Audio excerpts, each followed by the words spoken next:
When it comes to healing and restoring the things that were lost, stolen, compromised in your life, in any level or area of your life and yourself, there is something to be said about the overarching trend or pattern of how energy restores itself and what that takes in terms of time and energy. And it can be a really intense process and a very layered process depending on where you're at in your restoration journey. I hope that makes sense.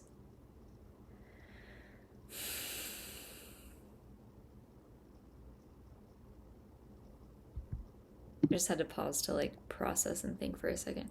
But basically, if this is finding you and if this is your message, then it could be very possible that you're in a place where you have purged lifetimes of garbage, physically and beyond. And so that basically you just went through this whole purge process where you took out the trash and you eliminated the overflow that was causing your systems, physical, spiritual, etc., or whatever, to work a little harder, take up more of your energy than normal, or than you would be using if you were, not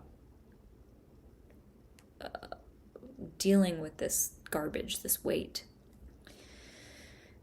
And once you clear out all of that stuff, it creates space, lots and lots and lots of space. And every drop of energy, think of your system as like gears or cogs in a machine turning and operating together. And the oil to lubricate the gears, the fuel to power the turning of the gears, the casing that the gears are protected inside of. All of that energy, all of those resources were adding up to compensate for the extra weight that you were once carrying.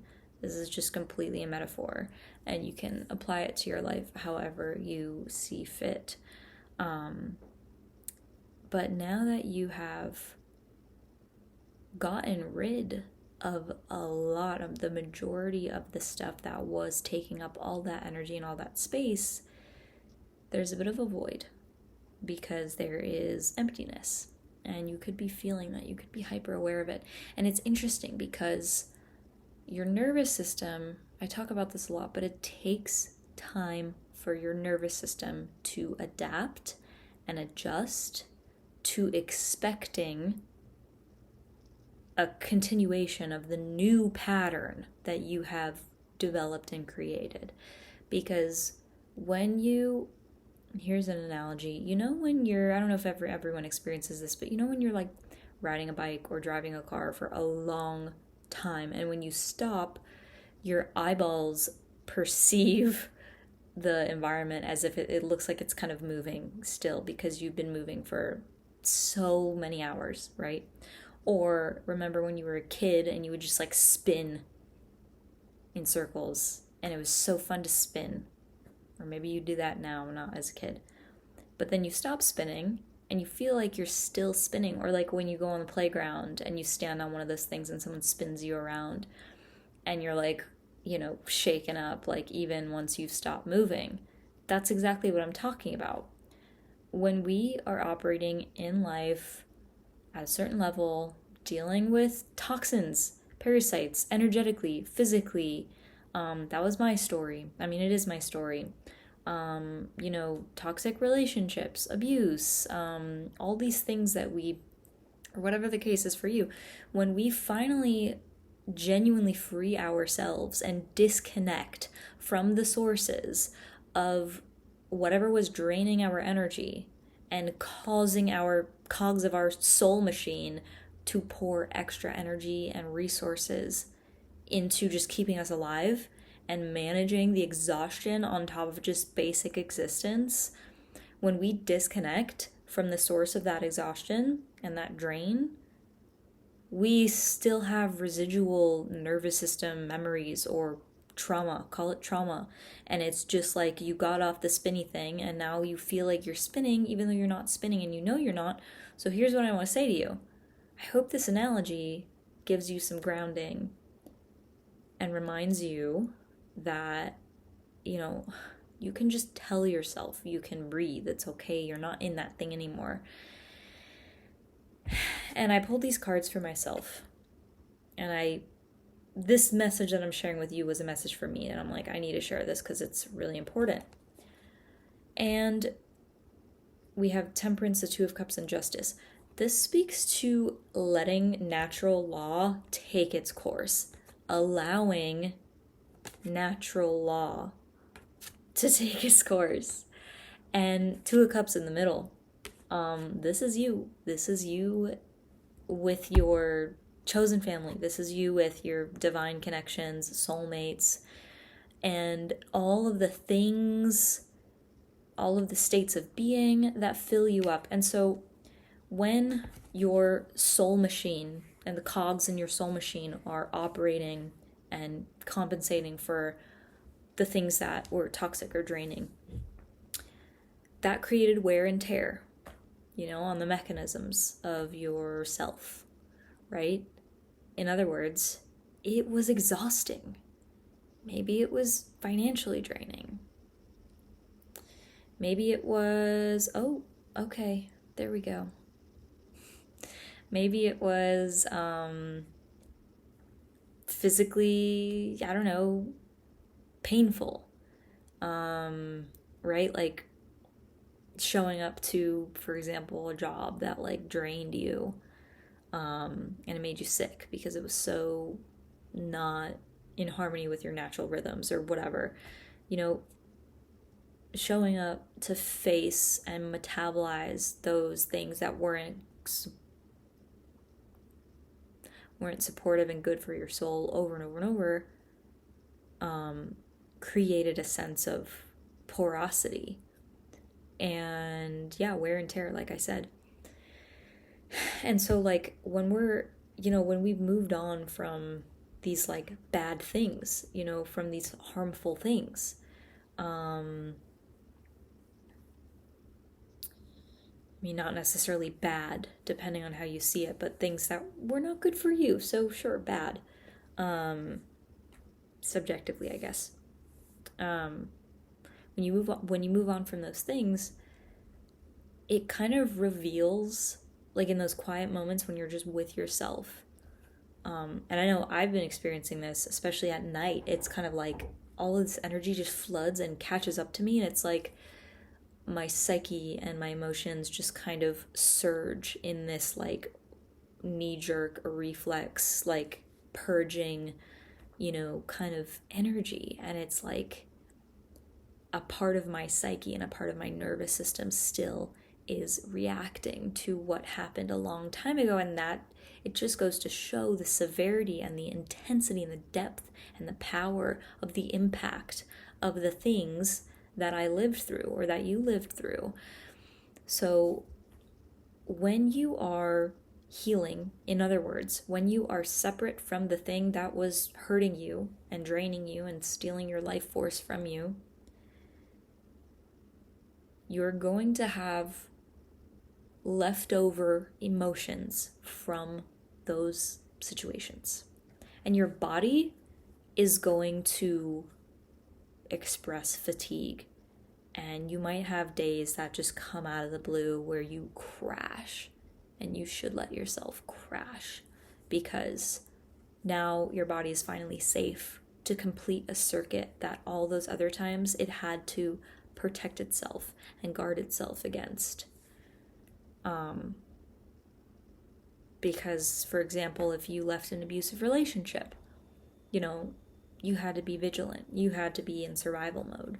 And now that you're out of that situation, or out of the toxic job, or out of the toxic relationship, or out of the moldy home, or whatever your situation was or is,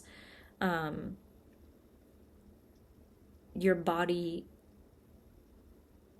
and yourself and your space, like there's just there's space freed up for you to actually rest and actually receive more. So it's like you're gonna find yourself going through some, painful emotions, some uncomfortable emotions, and it's like the way I make sense of that is that, again, your body is just completing a circuit, an unfinished circuit that it never got to complete before, which is a good thing. And I pulled cards on like how to heal the porosity of this. What was my advice? What was my wisdom, my guidance, or whatever?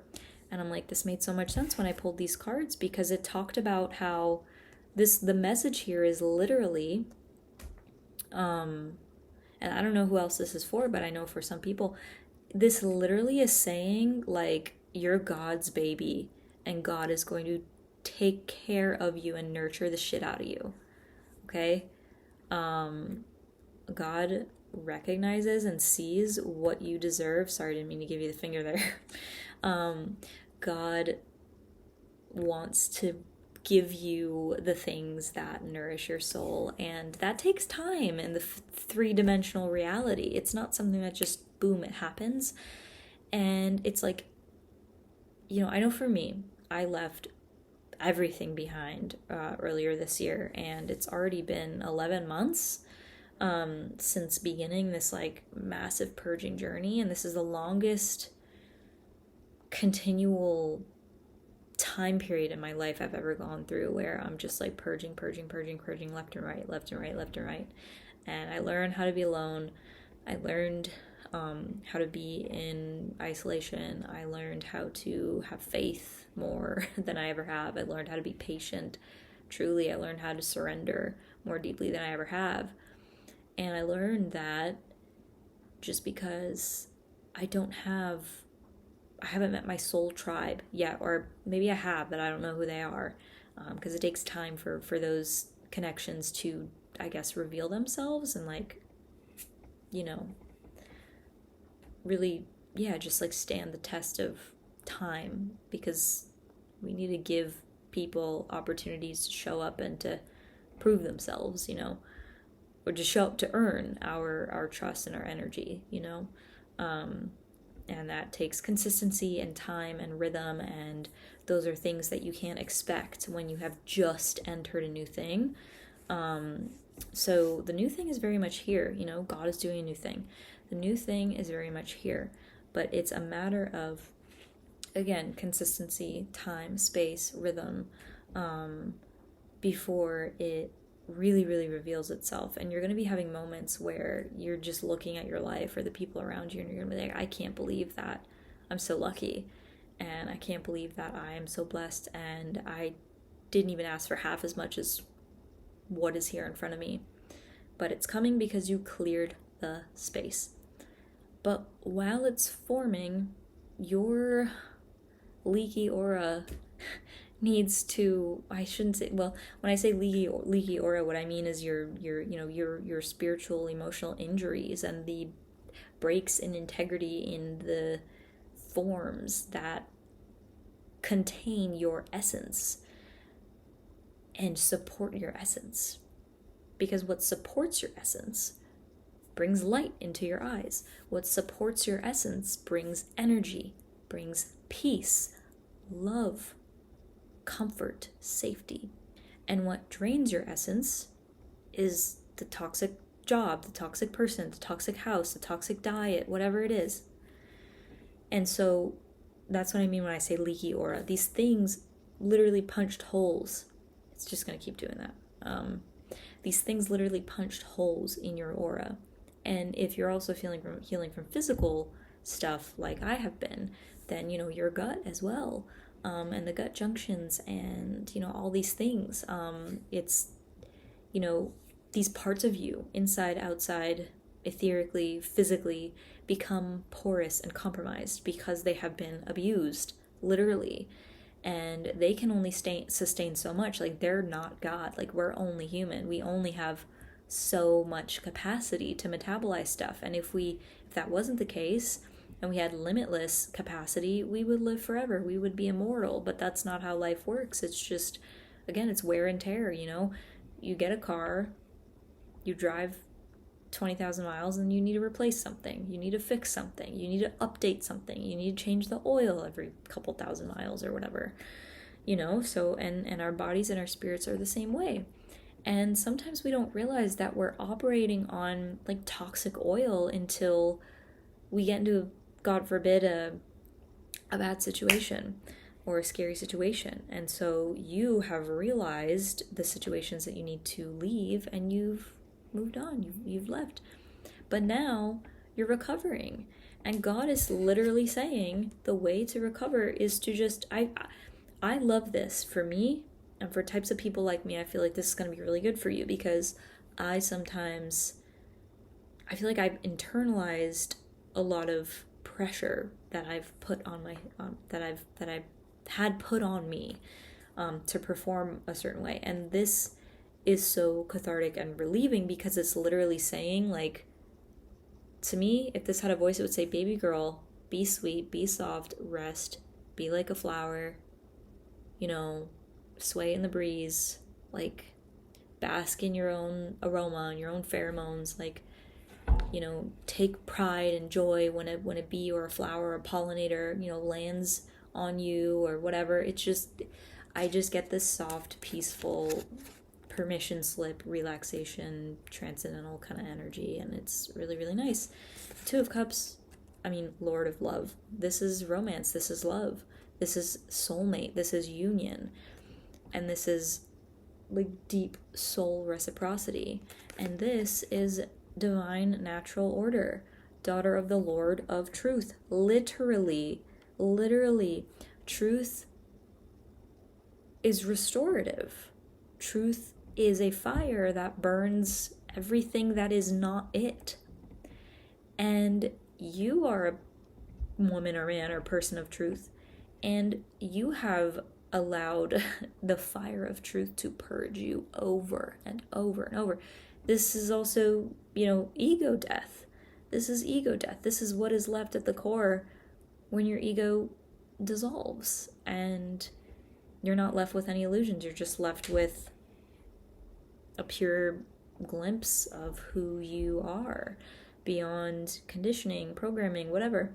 And even in the programming, in the conditioning, there's truth in some of these things, you know? We don't need to be like perfect or like enlightened or healed or like free from trauma to like live truthfully. That's absolute bullshit, because, you know, I think for me, part of living in truth is just living in alignment. And if I'm wired a certain way, and yeah, trauma absolutely does have something to do with that, I'm not going to bypass it. I'm going to say, actually, I'm sensitive and I need this. And actually, I am feeling vulnerable and I need this. And like, that is, I might need more of a certain support than somebody else who hasn't been through what I've been through. And that's, you know, that's not something that I need to deny or suppress or like burn to the ground. And it does fit into the scheme of truth and, you know, natural divine law. I mean, God loves us as we are. God loves us without any masks, and God sees through us all the time without our masks. And God is compassionate enough to know that sometimes we need to wear a mask, and sometimes, you know, we can't take it off in certain places. And that, when that's coming from a place of love and protection, you know, of like true vulnerability, it's like that's fair, that's in alignment, you know, with natural law. But ultimately, this message is a message for people who need to rest and who need to just integrate this space between the person that they're becoming and the life that they're stepping into and what everything that they left behind. And I love this because it's just like, you have permission to rest, and you have reassurance that your blessings are not only coming in, but they are here, and I am delivering them to you by hand on a silver platter, says God. So, yeah, and also you have permission to grieve and to heal and to be soft. Like, you have permission. You have permission to, like, buy yourself a pair of, like, cozy slippers or, like, new pajamas. Like, I made a video recently. I was wearing a pajama set that I bought, and I'm not a pajama person at all. But I found this pair at Target. It's in my closet, actually. And I was like, I loved it so much that I wanted a lighter version. So I bought a short sleeve version in nice, calming navy. And this, like, fabric is so dreamy, and, like, it feels like jersey knit pillows. Like, it's stretchy and cool and cozy, and I have, like, the shorts on with it, and it's just, like, super comfy. And I bought myself these amazing socks as well, because I love a nice little fuzzy sock. And I have my hot water bottle with me for coziness. And even though I've been traveling, I'm in this place now. This is like a temporary spot that I'm in for the next few months probably. And even though I was, like, on the road and not staying anywhere longer for, like, than 2 weeks for the most part since May this year, I got this mug because I just love it, and it makes me feel at home even when I don't have my own home yet. But it's, like, just little ornaments, little talismans and talisman, whatever, I don't know how to say that, and just comforts and stuff. And I don't know, it's like you have permission to, like, be soft with yourself. And look at my sweet girl, who's a perfect example of this, Miss Princess Butter.